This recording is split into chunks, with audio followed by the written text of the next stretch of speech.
ଆପଣ ପରିଚୟ ଦେବେ। ସମସ୍ତଙ୍କୁ ନମସ୍କାର। ଆଉ ମୋ ନାଁ ରବୀନ୍ଦ୍ର ଚାନ୍ଦ ଟାକରି, ସମସ୍ତେ ମଣ୍ଟୁ ଟାକରି ବୋଲି ଜାଣନ୍ତି। ଆଉ ମୁଁ ଗୋଟେ ଖ୍ରୀଷ୍ଟିଆନ ଯୁବ ନେତା ଅଟେ। ଆଉ ମୁଁ କୋରାପୁଟରୁ ବିଲଙ୍ଗ କରେ। ମୁଁ ଦୀର୍ଘ ଦିନ ହେଲା ମୁଁ ମିଡିଆରେ ଦେଖୁଛି ଯେ ଖ୍ରୀଷ୍ଟୀୟ ଧର୍ମକୁ ନେଇ ବହୁତ ତର୍କ ବିତର୍କ ଚାଲିଛି। ଆଉ ଖ୍ରୀଷ୍ଟୀୟ ଧର୍ମର କୌଣସି ଜ୍ଞାନ ନଥିବା ବ୍ୟକ୍ତି ଯେ ମିଡିଆ ସାମ୍ନାରେ ଆସି ଯୀଶୁଙ୍କ ନାମରେ ମିଥ୍ୟା ପ୍ରଚାର କରୁଛନ୍ତି, ସେଥିପାଇଁ ବହୁତ କଷ୍ଟ ଲାଗିଲା। ଆଉ ଗୋଟେ ଆମେ ସ୍ୱାଭିମାନ ଜାଗାରୁ ବିଲଙ୍ଗ କରୁ, କୋରାପୁଟର ମୂଳ ନିବାସୀ।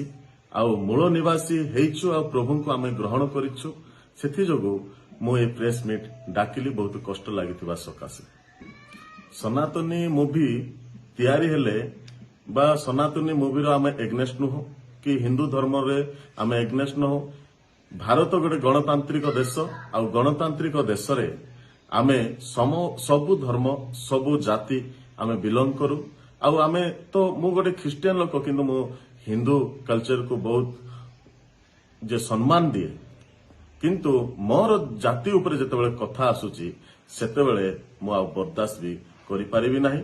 ଆଉ ବିଶେଷ କରି ଯୋଉ ତପୁ ମିଶ୍ର ଯୋଉ ମନ ଇଚ୍ଛା କରୁଛନ୍ତି, ମନ ଇଚ୍ଛା ବାଇଟ୍ ଦଉଛନ୍ତି ମିଡିଆରେ, ଆଉ ତାଙ୍କେ କହୁଛନ୍ତି କାହାରୁ ଓହ୍ଲେଇକି ଆମେ ତାଙ୍କୁ ମାରିବୁ ଖ୍ରୀଷ୍ଟିଆନ ଲୋକକୁ।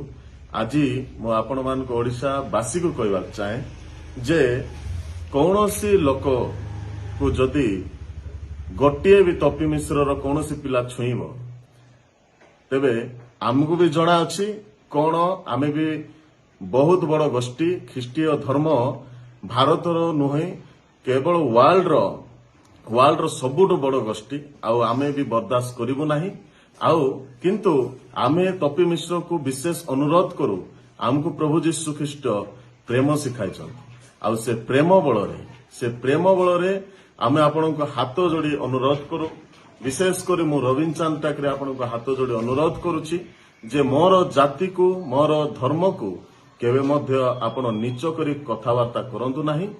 ଆଉ କ୍ଷମା ଦେବାର ସୀମା ବି ଅଛି। ପ୍ରଭୁ ଆମମାନଙ୍କୁ ଯୋଉ ଶିକ୍ଷା ଦେଇଛନ୍ତି ସେ ସୀମା ଯେ କ୍ଷମା ଦେବାର ସୀମା, କିନ୍ତୁ ତାଠାରୁ ଅଧିକ ବଳିଗଲେ ଆମେ ବି ଜାଣିଛୁ, ଆମେ ବି ସମସ୍ତେ ଇତିହାସ ଜାଣିଛି ଯେ କୋରାପୁଟର ମୂଳ ନିବାସୀର କେତେ ଦମ ଅଛି। ସେଟା ଇତିହାସ ଜାଣିଛି। ଆପଣ ବୋଧେ ଜାଣିନାହାନ୍ତି, ଆପଣ ତ ମୂଳ ନିବାସୀ ନୁହନ୍ତି, ଆପଣ ଜାଣିପାରିବେ ନାହିଁ। ଆପଣ ମାନେ ମାଇଗ୍ରେଟ ପର୍ସନ। ଆମେ ହେଲୁ ମୂଳ ନିବାସୀ, କୋରାପୁଟ ମାଟିର ଏବଂ ଓଡ଼ିଶା ରାଜ୍ୟର, ଭାରତ ବର୍ଷର ମୂଳ ନିବାସୀ। ଆମେ ଜାଣିଛୁ ଆମ ଦେଶକୁ ଆମେ ସୁରକ୍ଷା କେମିତି ଦେବାଟା ଆମେ ଜାଣିଛୁ, ଆମ ଧର୍ମକୁ ଆମେ କେମିତି ସୁରକ୍ଷା ଦେବାଟା ଜାଣିଛୁ।